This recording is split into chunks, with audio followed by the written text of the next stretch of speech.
মৃত্যুঞ্জয় 108 আমি মোবাইলত 108 নাম্বাৰ টিপি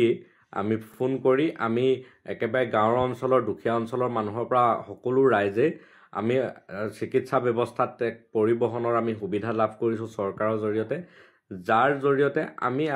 চিকিৎসালয়লৈ যাবলৈ আমাৰ সুবিধা হয় আৰু এই মৃত্যুঞ্জয় চলোৱা কৰ্মচাৰীসকলে আজি দীৰ্ঘদিন ধৰি তেওঁলোকে বিভিন্ন সমস্যাৰ সন্মুখীন হৈ আহিছে আৰু তেওঁলোকে এতিয়া প্ৰতিবাদত নামি পৰিছে মোক বহুতো 108ৰ চালকে বহুদিনৰ পৰা এই বিষয়বিলাক কৈ আছে তেওঁলোকৰ বিষয়বিলাক সম্পৰ্কত আমি বিভিন্ন ধৰণৰ কথা বতৰা পাতি আহিছো আজি মই সামাজিকভাৱে ৰাজহুৱাভাৱে এটা কথা মই ক'ব বিচাৰিছো যে 108ৰ যিসকল কৰ্মচাৰী তেওঁলোকে নিম্নতম মজুৰিত তেওঁলোকে অধিক কাম কৰি আছে আজি তাৰিখলৈকে জীৱনৰ নিৰাপত্তা নোহোৱাকৈ ভাৰতীয় সংবিধান মতে প্ৰতিগৰাকী নাগৰিকে প্ৰতিগৰাকী শ্ৰমিকে প্ৰতিগৰাকী চাকৰিয়ালে কাম কৰা মানুহে তেওঁলোকৰ নিৰাপত্তা পোৱা উচিত নিৰাপত্তা নিশ্চিত হোৱাটো উচিত তেওঁলোকৰ চাকৰিৰ নিৰাপত্তা জীৱনৰ নিৰাপত্তা আজিৰ তাৰিখত 108 কৰ্মচাৰীসকলৰ চালকসকলৰ কোনো ধৰণৰ জীৱনৰ নিৰাপত্তা নাই চাকৰিৰ নিৰাপত্তা নাই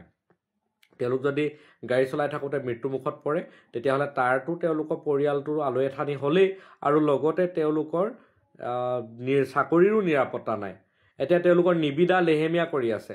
টেন্ডাৰ লেহেমীয়া কৰি আছে নিবিদা খৰতকীয়া কৰিবৰ কাৰণে তেওঁলোকে দাবী জনাইছে এইটো অতি গুৰুত্বপূৰ্ণ কথা আৰু নতুন নিবিদা হওঁতে তেওঁলোকে যাতে তেওঁলোকৰ চাকৰি সুৰক্ষিত হয় আৰু 60 বছৰ বয়সলৈকে যাতে চাকৰি কৰিব পাৰে সেইটো সুৰক্ষিত কৰিব লাগে আৰু লগতে তেওঁলোকে আজি যদি তেওঁলোকৰ মৃত্যুমুখত পৰে তেওঁলোকে কাম কৰি থাকোতে তেতিয়াহলে তেওঁলোকে এককালীন এটা সাহায্যৰ কথা উল্লেখ কৰিছে সেইটো তেওঁলোকে পোৱা দৰকাৰ কাৰণ তেওঁলোকে আজিৰ তাৰিখতো তেওঁলোকে 13,000 14,000 টকাত অতি কষ্ট কৰি তেওঁলোকে ঘৰ চলাই আছে গতিকে আমি আশা কৰো যে এই সকল কৰ্মচাৰীৰ যি দাবী এই দাবীবিলাক পূৰণ কৰাটো অতিকে প্ৰয়োজন তেওঁলোকে অতি গুৰুত্বপূৰ্ণ কথাখিনি উল্লেখ কৰিছে যে আজি যদি 108 কৰ্মচাৰীসকলৰ জীৱন যদি সুৰক্ষিত নহয় তেতিয়াহলে আমাৰ স্বাস্থ্য ব্যৱস্থাটো কেনেকৈ সুৰক্ষিত হ'ব কাৰণ আকৌ যদি কোনোবা মানুহক আনি ইয়াত যদি সংযোজন কৰা হয় এই সকল মানুহক যদি আকৌ নতুন ঋতুগত নিবনুৱা হিচাপে সৃষ্টি কৰা হয় তেতিয়াহলেতো আমাৰ গোটেই ব্যৱস্থাটোৱে নিবনুৱা সমস্যাৰে ভৰি পৰিব আকৌ যদি কম খৰচত কাৰোবাক খটুৱাম বুলি ভাবে সেই সকলোতো ভৱিষ্যত জীৱনত তেওঁলোকৰ পৰিয়ালৰ নিৰাপত্তা নোহোৱা হ'ব গতিকে লৈ এই সকল যিসকল 108 কৰ্মচাৰী তেওঁলোকৰ দাবীসমূহ অতি ন্যায্য আৰু তেওঁলোকৰ এই দাবীসমূহ পূৰণ কৰাটো চৰকাৰৰ অতিকে গুৰুত্বপূৰ্ণ